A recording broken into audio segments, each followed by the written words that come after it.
Hello, adventurer. It's good to see you. You have made it to the morning grind. Welcome, welcome. It's the live stream at the beginning of the Geekverse, where we talk about all types of topics in geekdom, gaming, and fantasy, with an emphasis on being constructive and creating the things that we want to exist in the world. It's all on the grind, Sizemore.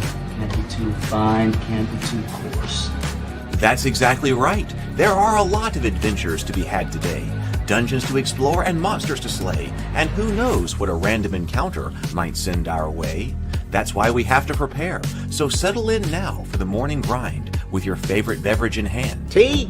Or maybe something a little stronger. I've got a few bottles of the old Wynyard left. Whatever you want. Pull up a chair. Dude. If you're feeling fancy, how about a cappuccino? Or a frappuccino? Or how about an espresso? Just tea, thank you. Sounds good to me, Gandalf. Whatever you want. I'm just glad you're here. Everyone is welcome. You can just watch if you want. You don't have to worship anything you don't want to worship. Thank you, Mike. But be forewarned. Sometimes we get really strange characters around here. Wait, what's that you say? Why can't you come and be a part of the stream? My wife would disown me. Oh no, I bet she'll be fine with it. Come on in. Am I scared for my safety? No. What are we supposed to do? Everybody do the secret handshake.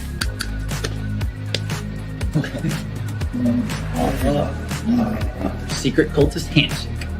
Oh, now do wizards who love each other.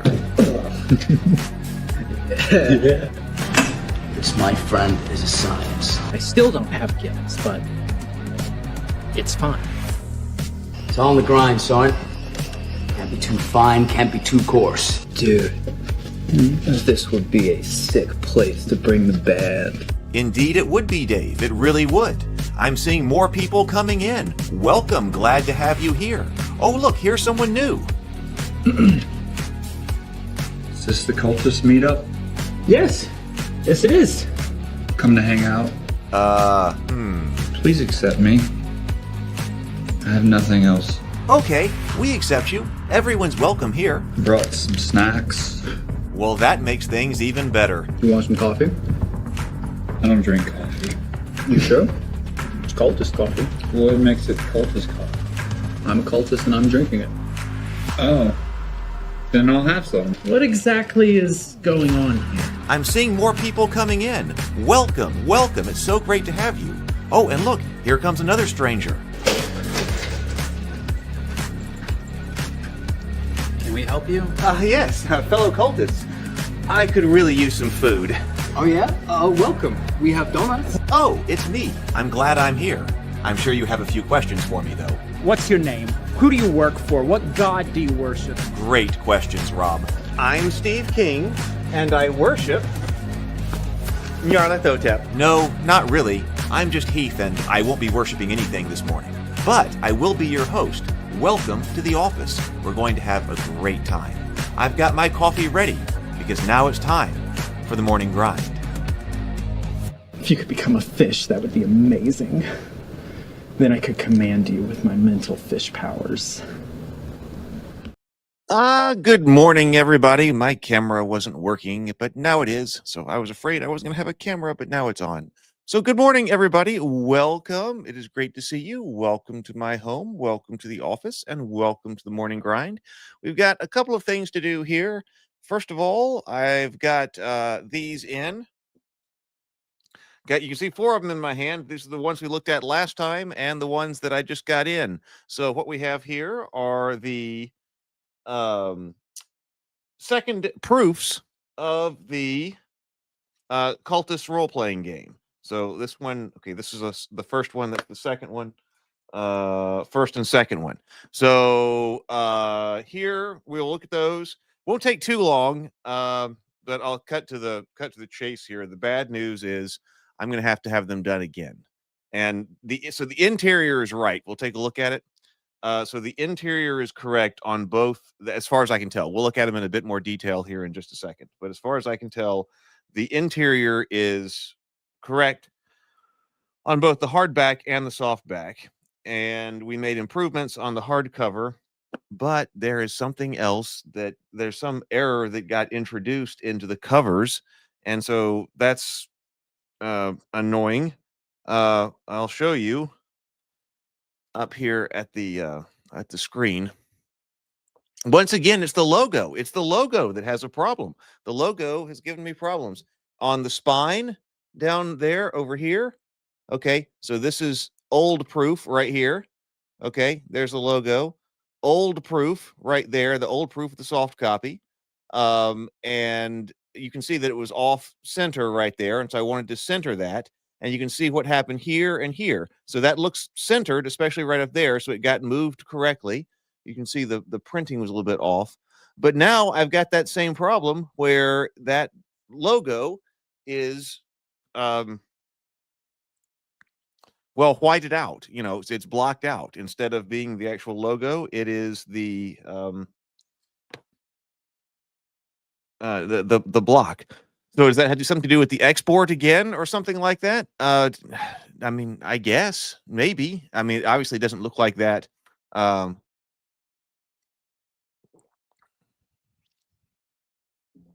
the digital copy or whatever. So it must have to go. That was the problem we had. I guess we're just jumping right into looking at the proofs.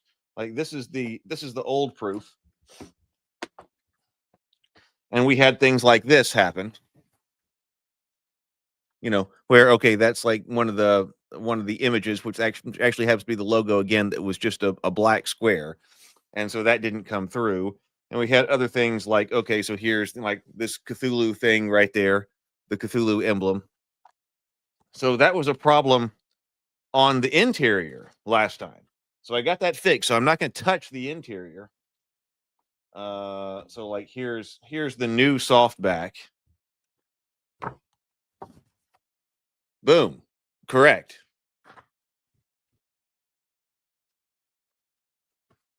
And then like right here.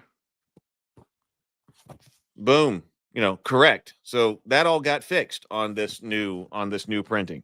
So I mean, I guess I'll just go ahead and bring that up. We'll sip or whatever. But the interior looks right. The interior looks right. But everybody's going to have this sitting on their shelf that everybody contributed to here on the morning grind, and I don't want that white box being shown there at the bottom. I want that to look like. I mean, one thing I could do is I could remove it. I mean, I guess that's one option. Just get rid of it.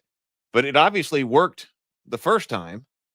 So I am revising and I'm going to resubmit like ASAP so that we can get this fixed. But let's go ahead and breathe and sip. And then I'll turn on the auxiliary camera here to be able to do that. Yes. We need to be like that. Okay. So auxiliary camera, what should be doable. Yes. Okay. Let's see. Let's breathe and sip. I've got my Cultist coffee. Yeah, it does stink. Better with Bacon says. Yeah, I mean that stinks. So that, and it's the proofing that takes so long. I mean, the proofing takes so long to get done. It sucks. So all right. So we've got I've got the Cultist coffee mug this morning. So let's breathe right here and sip. Here we go.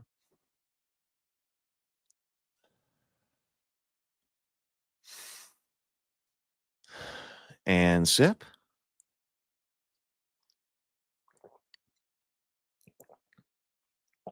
I may end up having to get some more water and drinking water this morning, since we're going to be looking at the Santa Claus, the world building here. I want to go through that and read them out loud. I got them finished, and we'll go over the letters again, and then go over the story. I want to finalize that too, because I got to get those printed for letters for Santa going out. But I intentionally did not look at them yesterday to let the manuscript kind of cool. I worked on them 2 days ago, and now looking at them with you here. So let's bring up. I thought the extra camera was ready.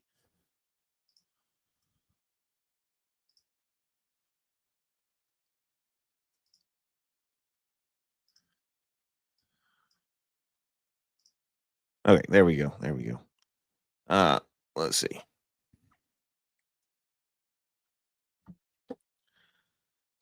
Things that I wanted fixed that look good. like over here on the hardcover copy, which everybody on the Kickstarter is going to be getting. One thing I did not like last time, this is the original right here, is see how the text, the title, "Hey Andrew, good morning, good to see you." It was slid up here, and like not, I didn't like where it was. It looked like it was all pushed that way. That one right there looks so much better. So that got fixed. That worked. Everything else looks in order. I mean, nothing else on the cover needed to change, except for, as we were just saying, Andrew, I got the logo didn't come through here, and it did first time. So I mean, that's the difference right there. So I don't know. It can print just fine. I don't know, but something happened when I was changing things up, and now I got the wrong kind of print thing again. So it's taking a while. But okay, so what I think over here, as far as the interior one, here's the soft cover. Nothing really needed changed about the soft cover. Nothing needed to change about it. Did something need to change about the soft cover? Did I update the soft cover copy? Oh, yes, I did. I did have to change the soft cover copy because I noticed that the print here was skewed and not correct on the spine. See it printed, but it slid that way. So I did have to change that file. So it must be export. An export problem. Andrew says, reminds me that people sometimes trim old comics to remove the brittle edges. Well, yeah, this is, I mean, I really wanted to be able to order the final copies of these, but they got to look good sitting on the shelf for everybody. And I still have time. There's still time. We said the Kickstarter rewards might not ship until December. I thought I gave myself plenty of room just in case something like this happened, but we've been fighting quite a bit with the actual printing of the books. So wait, so like here, okay. So things that needed to be changed, I highlighted most of the pages. Let me see if I can help this at all. I highlighted the pages that had something that needed to be updated. So so I think we nuked all those problems. So the interior is the same on both these books. So here is the hardback copy to compare.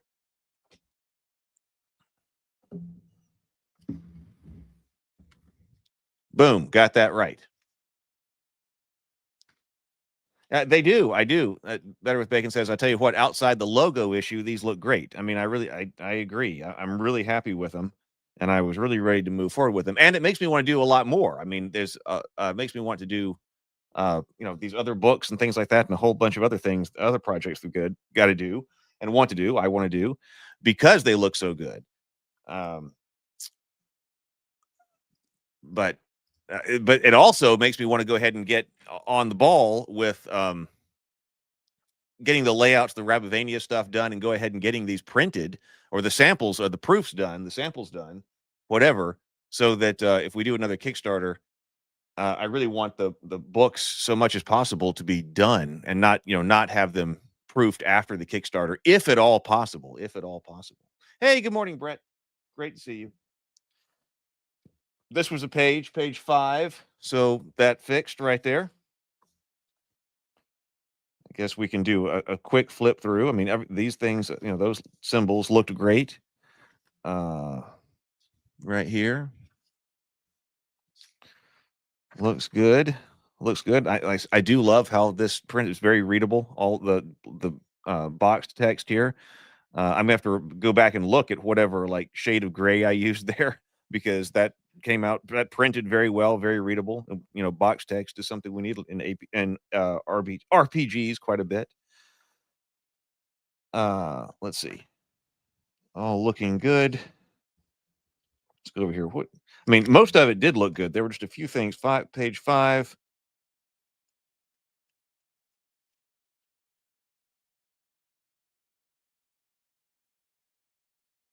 I still love those from the Muppets ABCs, from Cthulhu's ABCs that were added in there. They were a late breaking edition when I needed some extra space, or needed to take up some extra space.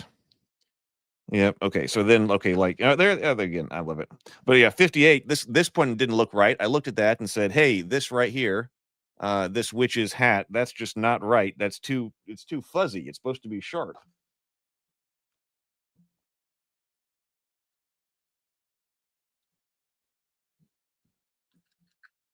Difficult with all these books around here. So that's page 58.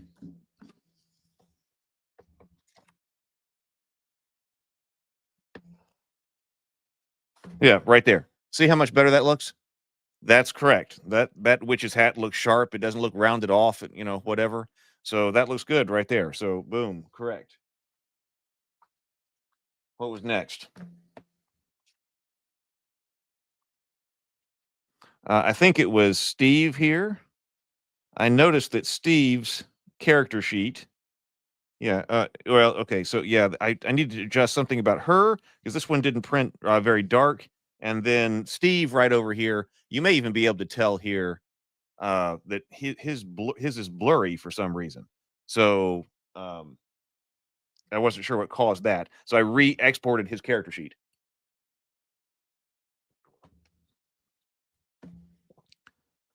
So that's page 74 and 75.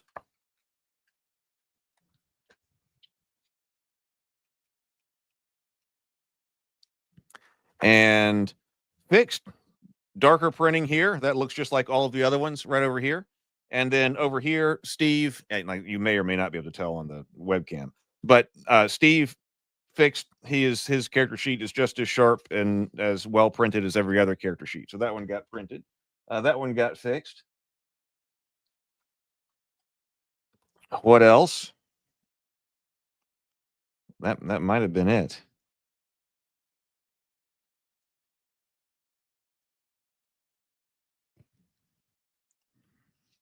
Yeah, that was it. So all interior, and I checked the interior is the same, like I said, from the hard copy and the soft copy, the soft back. So that nuked all interior problems. Andrew says, thank you, Andrew. Andrew says, good on you for checking this stuff out. Yeah, I mean, I guess it would have been really easy to just let it go. Well, first of all, it would have been really easy to go, okay, it's approved, so let's print them all, without really checking over a proof. And on the other hand, I guess you could have been, they could have slipped under the radar if you didn't know the layout, it was supposed to be like, hey, that witch's hat is not supposed to look like that. But I want them fixed because, another thing that you've learned is that you've got, once it's finished, it's going to be around as a product for a long time. Didn't accidentally, I touched my microphone. It's gonna be around for a long time and it's gonna be on your bookshelf for a long time. So I want to be sure that it looks good. So yeah, very happy with it, but disappointed in that. So I was looking at that last night, but I didn't want to do it too late. I was tired. So I'm gonna try to upload that today. Take a look at these covers and then figure out what to do with that.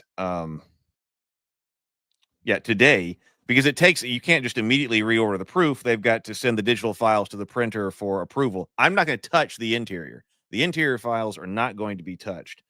The exterior files, however, the cover files are going to get adjusted and re-uploaded on both. So that's the one that, I'm going to send. I guess I'm going to send this one to, still going to send. The idea was to send this one to PH.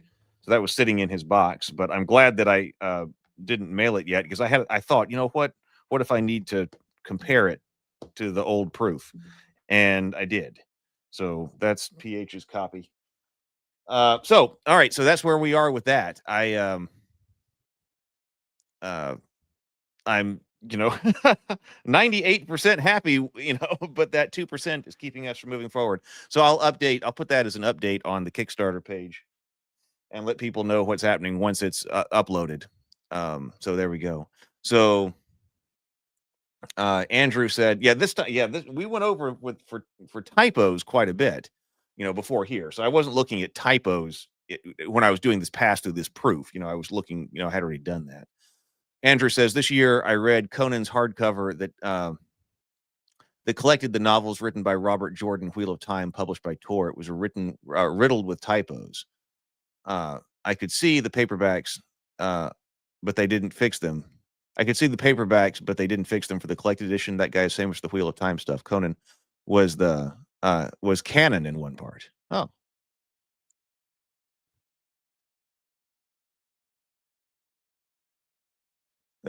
Yeah. So yeah, I mean anything like that I can fix, I would fix. So that's that. Better with Bacon says, good, the internals are all in place and approvable. Yeah, the internals are approvable now. Those are ready to go. Those are out there. So it's a shame that something that small still is going to take the same amount of time to fix because it's got to get in the queue. And another reason it's got to get in the print queue is because, like, Drive Through RPG says, it's got hard dates on like when you need to get stuff in order to get things in by Christmas. You know, because it's Christmas and there are things that are going forward as well. So, I mean, I'm sure they've got a lot of orders, but that's just the way it is. So I don't want to send out the books like that. You know, one option would be you just go into order, but I'm not going to do that.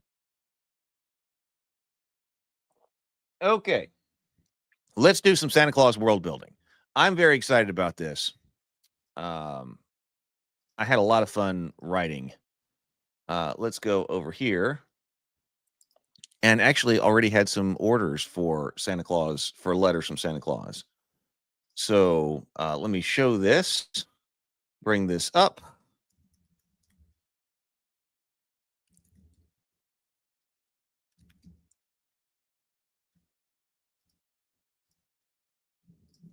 Do a screen share.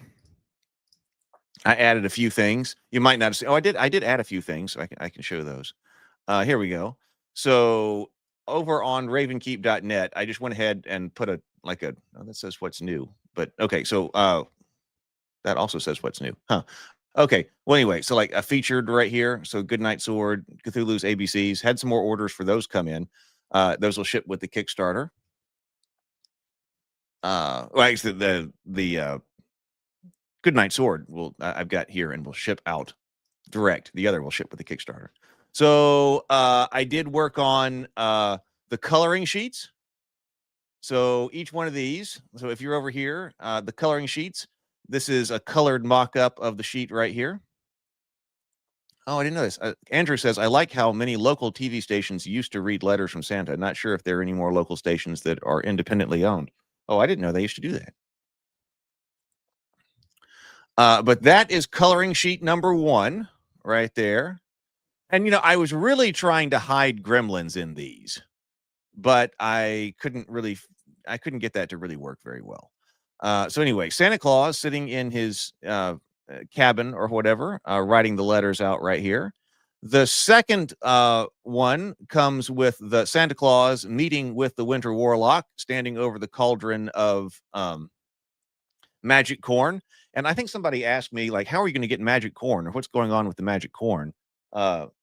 Like, where are you going to get corn? And I happened to be going to the hardware store yesterday on some errands. Went by the hardware store, and as I was walking in, they have stacks and stacks and stacks of bags of what it calls, like, you know, big, like, bags, like concrete size bag, you know, size the bags that concrete come in. Bags and bags of what they call winter deer corn. I was like, wait, what is this? Oh, it's dried winter deer corn.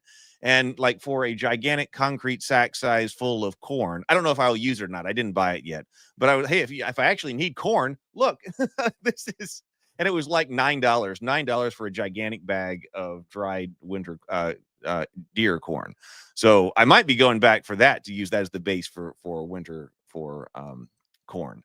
And then here, and I do have gremlins here. So here is Santa Claus fighting off the gremlins with a flash of his magic staff. So that is coloring page 2.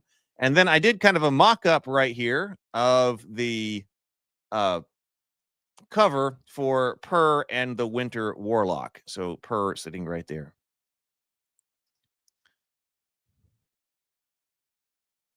Field corn. Andrew says we used to call it field corn with cooking, which was with which like which with cooking can be eaten by people. Ah, okay.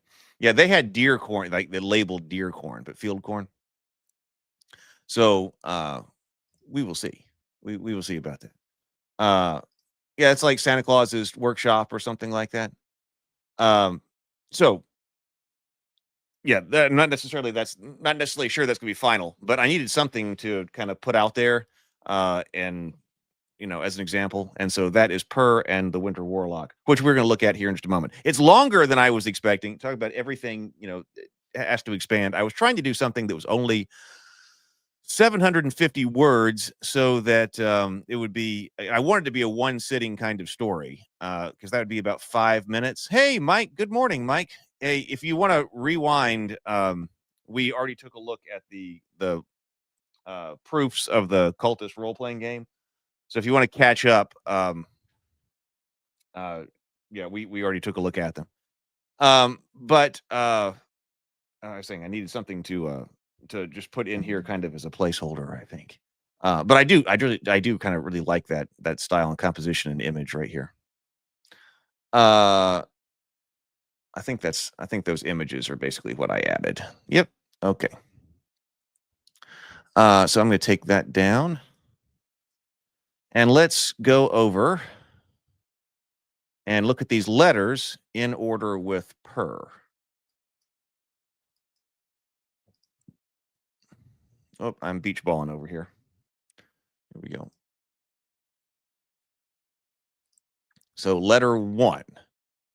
Okay. Oh, I did a little bit of styling here as well.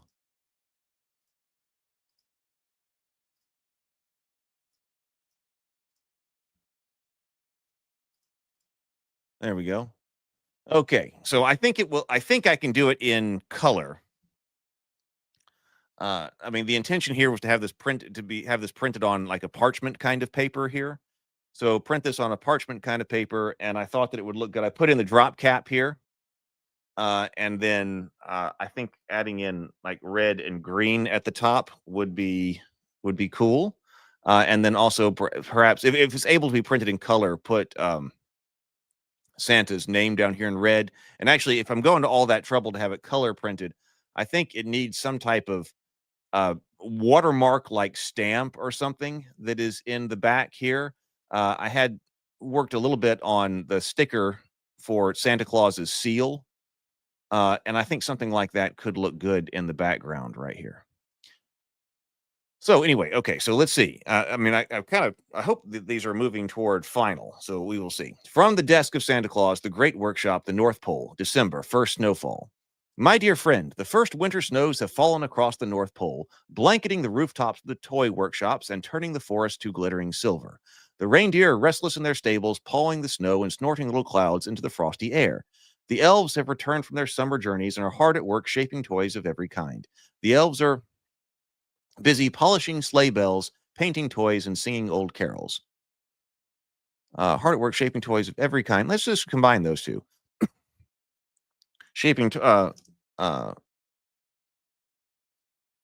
Polishing sleigh bells, since that's everything the elves are doing here. Hard at work. Let's say building. And I think it was something that had to do with woodworking, but we'll just say building. Building toys of every kind, polishing sleigh bells, painting toys, and singing old carols. Now I got toys in there twice now. What about just making? That would cover that and painting. Making toys of every kind, polishing sleigh bells, and singing old carols. Okay, I like that. I can hear their hammering laughter and cheerful hum of happy spirits in the great workshop. The smell of peppermint and pine fills the air, and even the stars seem to twinkle a little brighter each night. Christmas is certainly coming, and that makes me very happy. But something strange is happening. The forge fires gutter and flare without wind, and several hammers have gone missing from the anvil stands. In Winter's Heart Basilica, I did go ahead and change that from the chapel to the basilica. In Winter's Heart Basilica, a handful of candles vanished from the altar during the night, although no one had entered since evening prayers. And someone has been leaving tiny footprints in the snow near the reindeer pen that are distinctly not elfin. Whoever or whatever is giving the reindeer quite a spook. The elf Findrel, my stable master, has urged me to speak with the Winter Warlock about these troubles. The Warlock knows the ways of snow and ice better than anyone at the pole, having lived in his icy fortress in the mountains for so long. Perhaps he'll have some idea about these odd happenings. Yes. That font you're using with the capital T is that IMFL. It is, yes.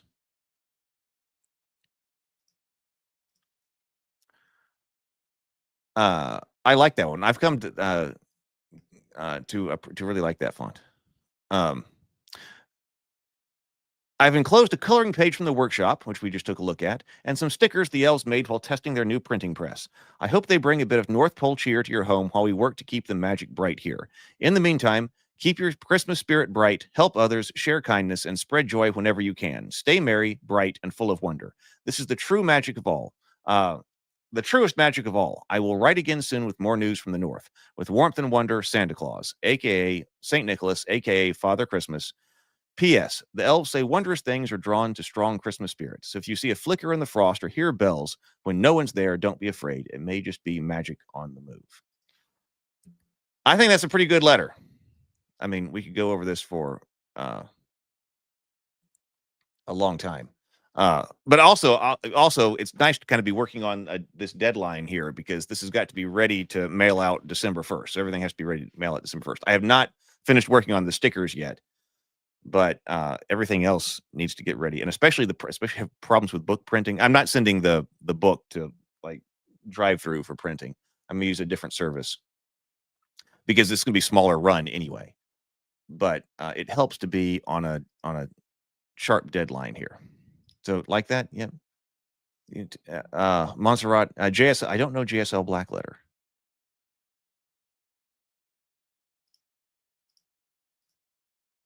Okay, so this is okay. So let me take that down.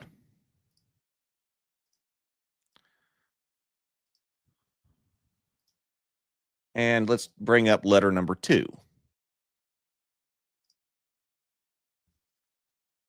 Whoop. Santa, year 1, letter 2. Okay.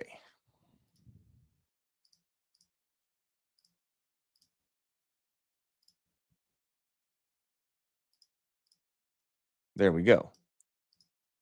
Okay, that comes down. Okay, letter number 2. From the desk of Santa Claus, the Great Workshop, North Pole, December, mid-Advent. My dear friend, much has happened since my last letter. The snowstorms have grown fiercer, and the northern lights, normally dancing above the pole, have dimmed and flickered as though something were drawing their color away. Fendrel keeps the reindeer calm, though he swears he's heard whispering in the wind whenever the bells fall silent. As promised, I took the sleigh and traveled through the mountain passes to visit the winter warlock. His fortress rises from the cliffs like a crown of ice, with windows that shimmer like frozen stars. The warlock greeted me warmly, though I could tell something weighed on his mind. He said the season's magic feels uneven, as if something small but troublesome has been tampering with it. While I was there, the winter warlock showed me the great crystal cauldron where he brews his magic corn, the shimmering feed that gives the reindeer their ability to fly on Christmas Eve. The mixture sparkled like starlight and smelled faintly of peppermint frost. Yet even the warlock has not been spared the mischief that's plagued the pole. His icy wards melt too soon, and though something is as though something is unraveling his magic. His icy wards melt too soon. Let's just say are melting.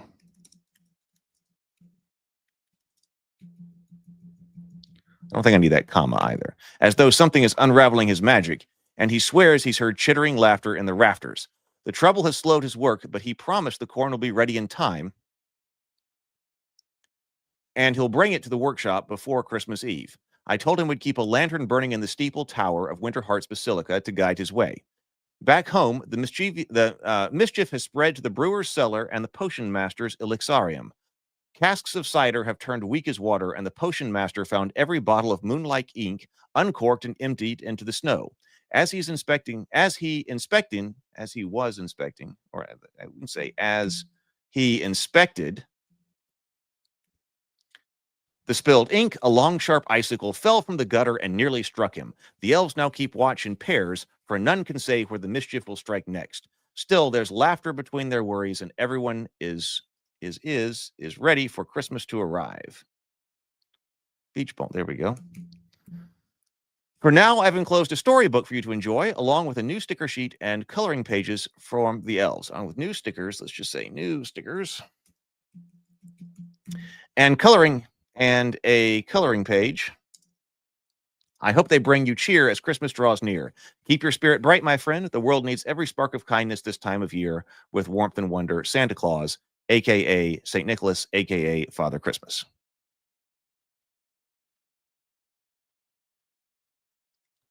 I have certainly been getting into the spirit of Christmas while working on these.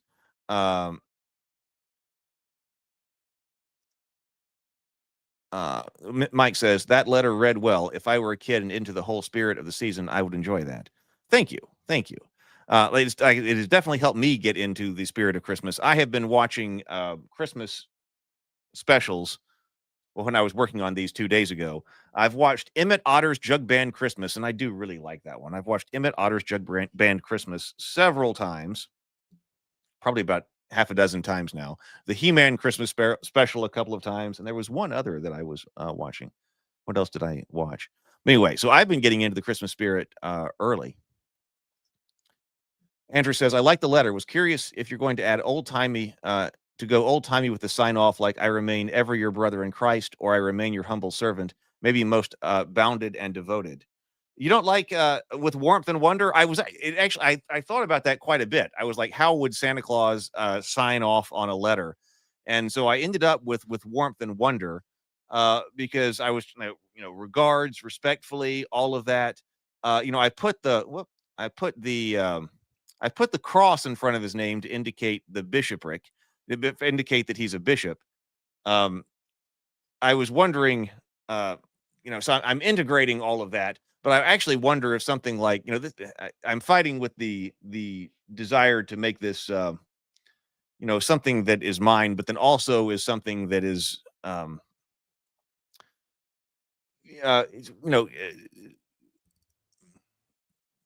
what's the word? Acceptable and, interesting to the most number of people, right? So, this is Santa Claus is often secular. So like is clothing with something like I remain ever your brother in Christ, right for this? I kind of didn't think so. So I don't know. So I came up with warmth and wonder. Okay, let's go to Purr. So this is Purr was a character I created many, many years ago, and this is very different now. I was going to do a story about a kitten who was lost and needed to find a home for Christmas, like a long, long, long time ago, before even the trial of Saint Gabriel, but never did it. And so now is the time to also revise Purr, or bring Purr back, and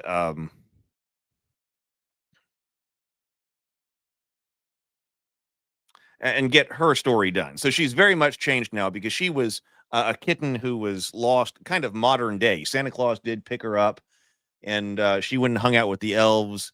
And then Santa Claus would take her around to different department stores that he was in to see if anybody wanted a kitten, until he finally found her a home. And it was just a short little thing. But now she's definitely integrated into this lore right here.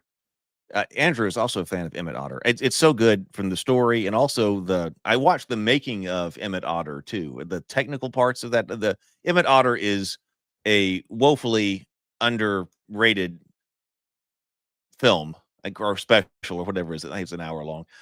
From both the Christmas perspective, it's got the elements of the gift of the Magi in it and things like that. I didn't know that it was based on a book. I want to go and check out the book, but it was based on a book, and from a technical Muppet standpoint, like the production of Muppets and things like that, but then also Christmas, I think.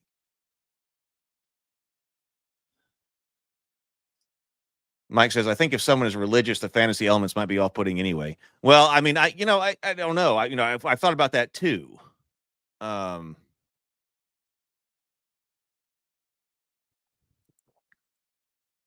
I'm drawing quite a bit from something like Santa Claus is Coming to Town. And I haven't ever, of course, being down here in the South, we have elements of we certainly have the people who don't like fantasy, but I don't think I've ever encountered somebody who is upset with like Rudolph the Red-Nosed Reindeer or Santa Claus is Coming to Town, those types of Christmas specials. I don't think I've encountered anybody like that. So I'm sure that it's not for everyone, but we will just see. Oh yeah, I didn't know. Yeah, I didn't know they had toys, but you're right. They're all everything. And the music is also great. Paul Williams does a great job with the original score for Emmett. The nephews, Seth said that he tried to get the nephews to watch that, and it was too slow cooked for them. Okay, so here we go. All right, so yes, this also does have the fantasy elements into it. Okay, so let me try. This will be the first time that I've read this out loud. This is longer. That it came out as right now it sits at 2,193 words. I would like to get it under 2,000. I think I would like to get it under 2,000. But 750 was just too short to tell a story with the fantasy world building elements and things like that. I was running way. There's no way to do it in 750 words. So, but maybe I'm gonna try to get it under 2,193. I've got this sitting like under 2,000. I've got this just in Mac Pages that is on a 5. I was looking for what kind of service I could send this to get it printed to put in the letters, and I've got what size is this? This is like 5 by 7.5. And they called it manga size. I didn't know that was a standard size. But I was looking for something small. I was looking for something small that didn't have to be custom printed. Something that people had the size set up for, and something that would slide into a larger envelope. And thinking about what's got to be mailed. So I came up with like 5 by 7. And so right now, as far as interior pages with 12-point font in IMFL, I don't know if that'll the final or not, but I need to put this in go ahead and lay this out. I was going to make a couple more passes over this and then take it over and lay it out. Right now it's sitting on 11 pages. So 12, I mean, that's good because I would like to be able to do it in 12, like 12 interior pages, 6 pages folded. Is that right? No. Less than that because each fold creates 4 pages. So I really would rather not go to 16. So it fits kind of nice on something like 12. That gives an additional page for something. They're going to be in parchment envelopes. They'll be in like a little parchment envelope. Okay, let's get started. Purr and the Winter Warlock. The snow flew in glittering sheets across the ice fields, and Purr, a small orange-striped kitten, curled up against the roots of a crooked pine heavy with snow. It seemed the snow had swallowed the world. She had been walking with her mother when a pack of evil ice wolves burst from the trees, snapping and snarling. Her mother darted away to draw them off, but she never came back. Now the world felt wide and white, and Purr was alone. For a long time she stayed hidden, afraid the wolves would return, but as night fell, the cold bit deeper.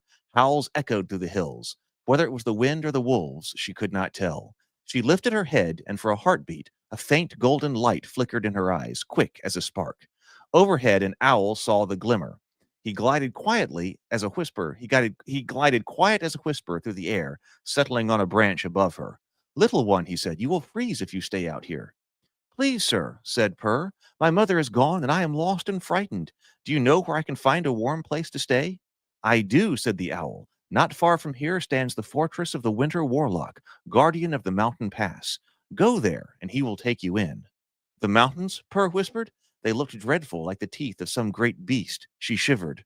"Courage is warmer than fur," the owl replied, and there is warmth within you, little one. Keep it bright, and the cold will learn to fear even one as small as you." Purr blinked. How could something as powerful as the cold fear her? But the owl did not explain. "Head straight for the highest peak. There you will find the Warlock's gate. Go now, while the stars still shine." He spread his wings and vanished into the snowy sky.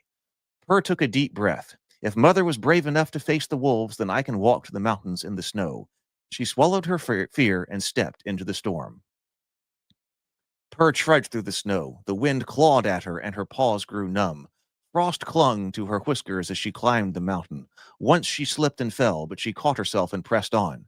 Just when she thought she could go no farther, she saw the great gate of the Winter Warlock's icy fortress rising before her. The doors were vast and dark, carved from frozen crystals as hard as iron. Ancient runes shimmered faintly across their surface. She placed her small paw on the door and meowed, but her tiny voice was lost in the wind. No one within the fortress heard her. No one came to the gate. She sank against the door, shaking from nose to tail. If she didn't get inside, she would freeze solid by morning. Then, through the swirling snow, she saw a narrow crack between the stones of the wall. It was too small for any man or elf, but perhaps large enough for her. Summoning the last of her strength and courage, Purr squeezed through the gap and slipped inside the ice fortress. Inside, the air was still and cold as frosted glass. Purr crept through the narrow passage, whiskers brushing the frozen walls. The ice groaned softly, as if the fortress were breathing. Then came a horrible chittering laughter and the skittering of many claws on stone. Purr froze, fur bristling. Whatever made those sounds, she did not want to see. She turned and padded the other way, following a faint glimmer ahead. The passage opened into a vast, glittering hall of ice. Frost hung from the arches like lace. In the center, a great crystal cauldron bubbled. Drawn by its warmth, Purr crept across the floor of the hall. Then, crack! A staff struck the floor with a burst of light. Purr spun around. A tall figure of a man loomed over her. He was draped in white and blue robes, with a long white beard, a crooked nose, and eyes that gleamed a piercing blue as sharp as winter ice. "Begone, thief! Begone, another thief! Begone, foul creature, or I'll blow the warmth from your bones and send you spinning into the frozen void." Purr froze, fur bristling. "I'm not a thief," she squeaked. I think I've had the fur bristle twice. Check. The Winter Warlock blinked and lowered his staff. "A kitten!" His frozen breath drifted as snowflakes. "Mercy me, I thought you were another gremlin. Why have you come to my hall, little one?" "I was cold," Purr said softly, "and lost." The Warlock's eyes softened. "You found shelter here." With a wave of his hand, he conjured a bowl of warm milk, faintly steaming. "Please drink and be warm." Purr lapped at it with her tongue, and warmth spread through her body like a sunrise upon snow. A flicker of gold shimmered in her eyes. It was the same glimmer the owl had seen. The Warlock watched and was curious as he stroked her fur with his long, thin fingers. But Purr could feel worry within him. "Something's wrong," she said. "What is it?" The Warlock turned toward the great cauldron. Its lights flickered weakly. "Mischief," he said. "The gremlins have stolen my Yule light ring. It holds a crystallized drop of Yule's first light. Without it, I cannot finish the magic corn that gives St. Nicholas's reindeer the power to fly on Christmas Eve." Purr's tail twitched and her eyes shone. "I can help. I heard laughter in the walls. It must have been the gremlins. I can go where they hide, and if they have your ring, I will bring it back." The Warlock's brows lifted. Brave words for one so small. "But if you could find my ring, Christmas would indeed be saved." His gaze darkened. "But take care, little one. The gremlins are cunning and cruel." "I will," Purr said, and her whiskers trembled,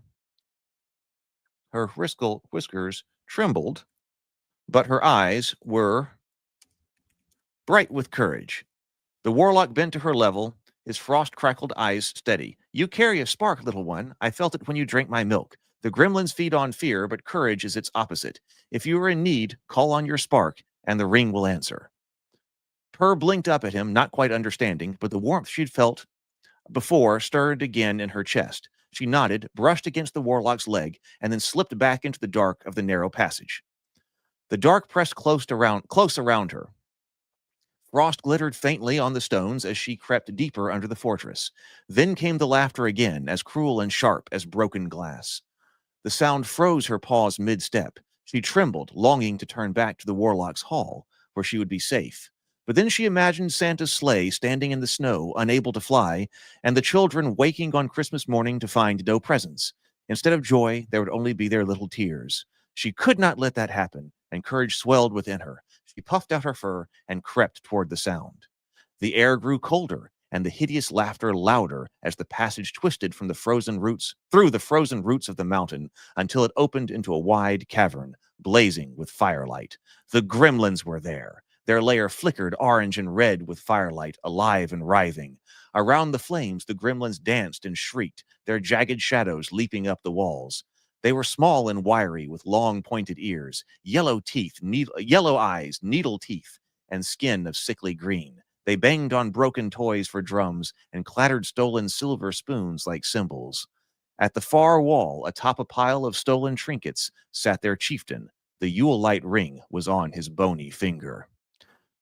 Purr crept down into the cavern, paw by paw, with her tail kept low. She crouched behind a pile of broken toys. The chieftain took the ring from his finger and held it aloft, its light glinting in his eyes as he howled in triumph. The others howled with him, and the noise made the icicles tremble.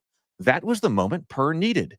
Purr pounced. Let's say she pounced. That was the moment. Oh, that was the moment Purr needed. She pounced. Her claws flashed as she batted the ring from the chieftain's hand. It clinked on the stone and rolled. The gremlins of the cave went silent, and the chieftain's evil eyes went wide with shock. Purr landed on her feet, snatched up the ring with her teeth, and bolted. That kitten has the ring! The voice of the gremlin chieftain was hideous indeed. A dozen gremlins lunged at her, but she dodged beneath their legs, scattering trinkets as she ran, and their claws grasped nothing but air. One hurled a kettle at her, but she ducked, and it clanged against the wall in a spray of sparks. The passage back to the warlock's hall was her only escape, and she made for it as fast as she could. The ring's glow flickered against the walls as she ran, its warmth pulsed in her mouth, steadying her fear as the gremlins followed after her, large webbed feet slapping the icy floor. The passage in the stone loomed ahead. She dove for it just as a claw slashed at her hind leg. It missed by an inch, its iron-hard nails scraping the ice. Purr darted through the maze-like passage with the Yule light ring clutched in her jaws. Behind her came the snarl of gremlins, clawing and scrambling through the dark.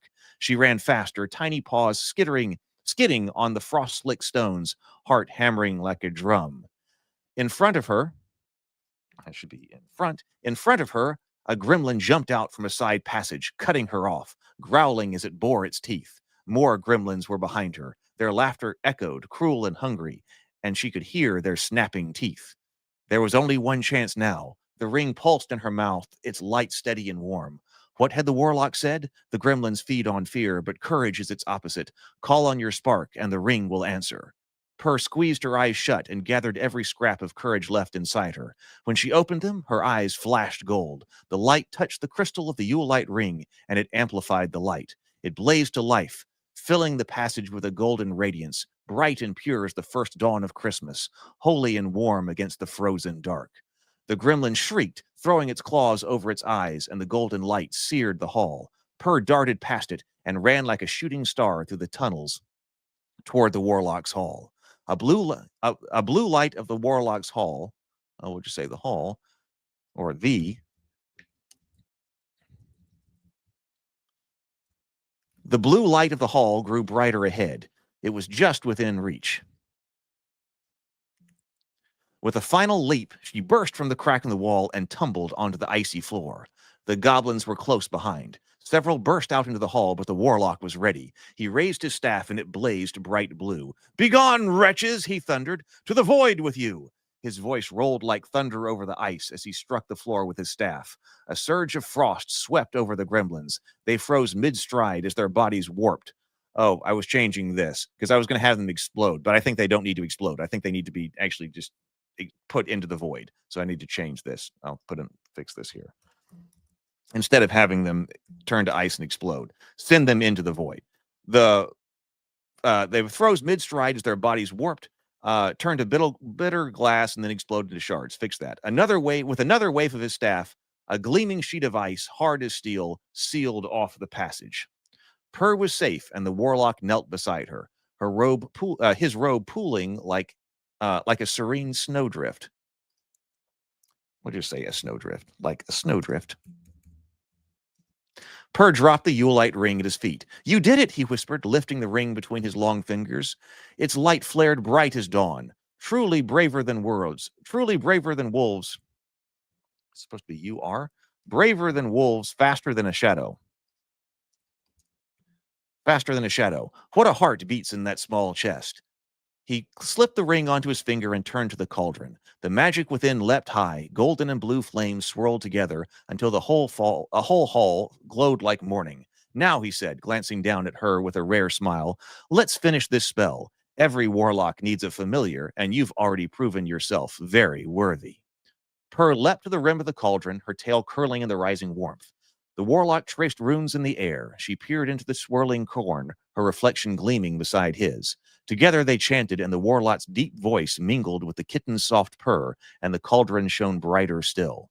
Flakes of gold drifted like snow, and the warlock laughed for the first time in years. You've made it stronger, little one, he said, stronger than ever. Come Christmas, the warlock said, I'll ride north to deliver this to St. Nicholas himself, and you can come with me. Perhaps there we might see your mother again.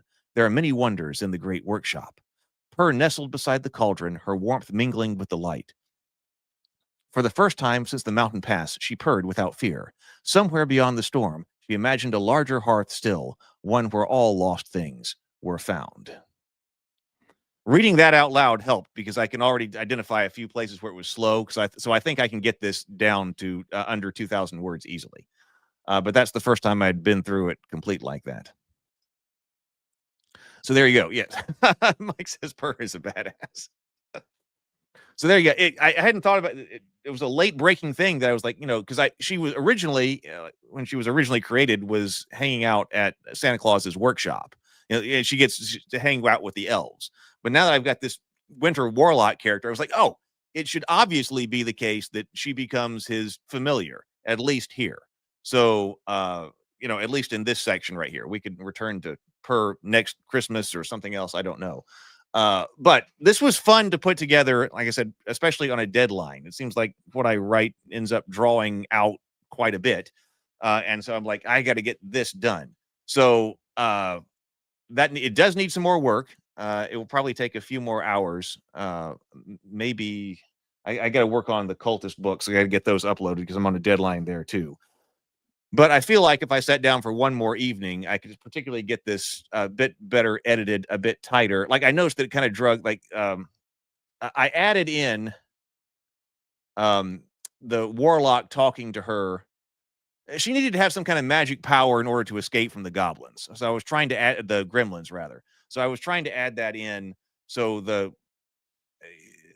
we have the owl tell her things, and maybe the owl needs to scene needs to be shortened because originally I was like, so should the owl tell her something that she ends up needing to use? Could, but the warlock also says that, and it seems to be that if he tells her something about using her spark to activate the ring, she can get away from gremlins. But that scene then with the warlock before she actually got into the crack again took too long. So that one, I think that can be shortened there. I think maybe the owl can be shortened, and also I think that this final scene can be needs to be shortened. So she creates this. That's 275 words. So I think the end after she escapes from the goblins, that probably only needs to be about half as long. So I can probably take something else out there. So that's kind of the idea there. And I think it's sufficiently evocative. Got to find the right audience for it. Got to find the right audience for it. Now that's what Mike was talking about. I believe it was Mike. That okay, so this does have those elements of like Santa Claus is coming to town or something like that. That's in this and the fantasy elements here. And so maybe it's wrong. I mean, maybe it's wrong for like a traditional Christmas inclusion. Maybe once again I have written the wrong thing. I don't know. But it just needs the right audience to connect with. Let's take a look at the final letter. So that the idea is that one would be enclosed with the second letter. So the second letter got all these pop-ups. The second letter would have a letter that coloring page of the Winter Warlock and Santa, some stickers, and this.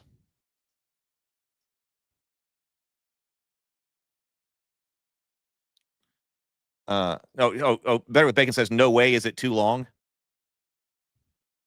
At first I read that, no way it's too long. I don't know. I meant to time how long it took to read that. I mean, if you read at 150 words per minute, that's 15. That's basically 15 minutes, which is like, to me, the maximum for a bedtime story. If I could get it to, what if I could get it to 18? But you see, well, what I did with it, why 750 words was just way too short. But if I got it to like 1800, that would be about 12 minutes. On the other hand, if somebody needs to make it wants to read for about 6 minutes before bedtime or something like that. I don't really know how long people read for bedtime stories, but my guess is someplace between about 5 and 15 minutes max, right? I mean, maybe if you're reading The Hobbit, you go for half an hour, half an hour sections. But I don't think it needs to be longer than a 15-minute read. So I think we're kind of maxed there. Let me go to letter 3.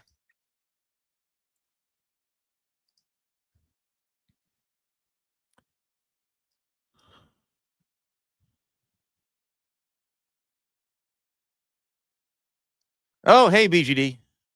Great to see you. Yeah, we took a look at we just read the story. Be interested to know what you think about that. But we also took a look at the Cultists books. Let's see. So Better with Bacon says, I'd worry less about how long any given piece of writing is and more about completeness. Once it's complete, you can cut stuff you need to. Well, yeah, and that's kind of what I was doing there. So that I was like, okay, what's the next scene? What do I need to write? And I got through that. So that feels complete to me.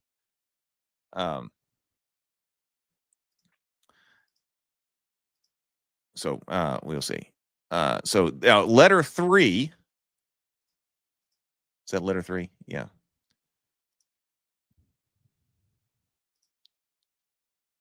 The as long as also it's Christmas. You can never have too much Christmas as long as it's kept to the appropriate calendar holiday. Mike says I mean, how do I find? That's always the trouble here. How do you find this with any of these? The per story is really good. It really needs the right audience, but most things do. I think what you have is excellent. Thank you, Mike. Thank you very much. I am considering one thing I'm considering doing, and I need to write this email, is I'm thinking about writing to the train museum, because the train museum up here north of me does North Pole ride, the North Pole Express train rides, where and they run it all. I think they start this weekend running the North Pole Express, where you come and you wear your pajamas, you bring your kids, you wear your pajamas, you get on the North Pole Express. You go for the train ride. They have all the lights set up that you go past, and there are elves and Santa and Mrs. Claus on the train. I wonder if that would be a good place to have people, hey, you need letters from Santa Claus, or to hand out like something to them about letters from Santa Claus. Especially if the train museum it's a nonprofit, got some kind of cut from anybody who gets letters from Santa Claus from there. I'm thinking about that. That could be a good audience. If you're going on kind of a fantasy-like train ride with your kids, maybe you would like this kind of thing. Okay, so let's finish up here. From the desk of Santa Claus, the Great Workshop, North Pole, December, late Advent. Dear friend, what a day has it been at the North Pole. This morning, a storm raged so fiercely that we feared the winter warlock would not reach us with the magic corn the reindeer need to fly. Snow whirled, trees bent low, and the wind howled like 1,000 trumpets. But as evening fell, through that tempest the warlock came at last, his sleigh carved from blue ice, drawn by 6 white wolves with eyes with bright drawn by 6 white wolves with eyes like bright blue stars. The lantern atop the basilica steeple guided him through the snow, and his sleigh bore a giant sack of glittering corn. And who was with him? An orange kitten named Purr, snuggled into his robe. Before we could celebrate, a band of gremlins burst from the shadows. They must have been the ones causing all the trouble. They once served the warlock long ago, before his heart was thawed by Christmas kindness. The elves sprang to defend the workshop, brandishing forge tongs, cookie paddles, and lantern poles. I lifted my gnarled staff and cast a spell of blazing red and gold light, blinding the gremlins and driving them off. They fled back in the snow. They fled back into the snow, though I fear we have not seen the last of them. So rather than reconciling with them, I want to be sure that we preserve the gremlins as an enemy going forward. So we don't reconcile with them, but they do just get driven off. They fled back into the snow, though I fear we have not seen the last of them. Once the workshop was secure, we tested the magic corn. One small handful was enough to lift Donner clear off his hooves. He soared over the treetops, snorting steam and laughing with joy. The flight is saved, and Christmas is... Oh, I got secure again. Why don't we say safe up here? So the flight is saved, and Christmas is secure. The brewmaster poured us all a cup of cider, now returned to its golden goodness to celebrate. The winter warlock asked that I include a small portion of magic corn for you with this letter. On Christmas Eve, scatter it in your yard. The reindeer will smell it and more easily find your home. Or you can place it in a bowl beside my cookies, and I'll take it up to the reindeer after delivering the presents. Why don't I say? I want to say this. This bothered me. I think this is important. You can throw it outside or put it here, but I want Santa Claus to sound like something he would say, because like, why would he be assuming he's going to get cookies? Beside in a bowl.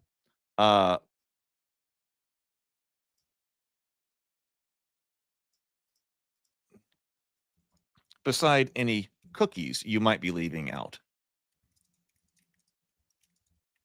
And I'll take it up to the reindeer after delivering the presents. Why don't I just say myself? And I will take it up to the reindeer myself. Keep your heart merry, your spirit kind, and your faith in Christmas bright. I'll be on my way soon, over the trees, on the rooftops, and under the stars. With warmth and wonder, Santa Claus, a.k.a. St. Nicholas, a.k.a. Father Christmas. P.S. The Winter Warlock says, if your windows frost in curious shapes, look closely. You might glimpse the shimmer of his magic drifting on the wind. So there we go. So I guess I need to read it all over again, but that's pretty close to having all of that done. All of the written part done. I still got to work on the stickers, but the written part's done. I need to lay out the book and read them all over a couple more times, but then I'll be able to get to book layout. And then I do need to do the stickers. The stickers have got to be done. Let's see. Better with Bacon says, have you considered backing these letters with a parchment color or even an image of distressed paper? It would only make be on the printable side, but it might be a nice touch. Oh yeah, I am. I'm going to use parchment cardstock, not cardstock, but I'm going to use parchment paper. I found some on Amazon. Depending on the number of, I'm planning on putting together 100 of these. I kind of priced these out as 100 of these because I need some of these to send out to my nieces and nephews. I did get a couple of orders through the website, so I'm thinking about printing up enough of these to do 100. That's kind of enough that you get some type of efficiency in quantity. Like the printing service of the book, it's still going to be kind of expensive with just 100, but that's okay. Some can be saved for next year if 100 don't go out. But I'm not like shelling out for 250 or something like this. So yeah, I found on Amazon the matching letter and envelope set that's parchment. So that's what Mike was asking about with the parchment. So I've got a source. It's a box of 50. So I'm gonna get 2 boxes. So it'll be on parchment and then it'll be in a matching parchment envelope. Right. Yeah, there must be reams of paper that people used to. Yeah, that stuff must sit. A lot of that must be sitting in a whole bunch of office supply stores. So yes, she says roll initiative with the goblins. Hey, Purr has to do that when she's fighting those goblins down there. So yeah, this has been a fun project. Thank you. BGD says, I think these letters are looking great. This has been a fun project, and I'm really excited to send these out and have some happiness out there on Christmas this year. There were elements. Is often odd how much goes back to The Hobbit, because there were elements of The Hobbit that I drew on for Purr. Again, because sometimes I didn't like the way that it was done in the movie, because going down, there were 2 things that I was drawing on. Going down into the gremlin cave, I was drawing inspiration from Goblin Town. Like looking at the Goblin Town with the gremlins. When Purr is running from the gremlins, I was trying to kind of channel Bilbo running from the spiders, like not fighting them, but kind of, running between their legs and kind of, causing chaos. And then when Purr is trying to escape through the passage, I was thinking about Goblin Town again and the dwarves and Bilbo trying to get away after they had been rescued. Those were evocative as a child to me. So, oh, yeah, well, yes. I still use these sorts of paper for things, make them great RPG character sheets so they stand up well to erasing, and the pencil shows clearly on them. For talking about nice paper. Okay, so that's where we are. I have got some things to do this afternoon. So I've got to get out of here. But tonight I am going to try to fix the printing issue on the spines of these books, get those re-uploaded, and then maybe try to finish the actual text of these things so that I can send these things off for printing, and then also come up with some way to get them perhaps in front of some people who might like them, like that, like the train or something. Okay, have a wonderful day, everybody. Go forth, be creative, and be constructive. I will see you later.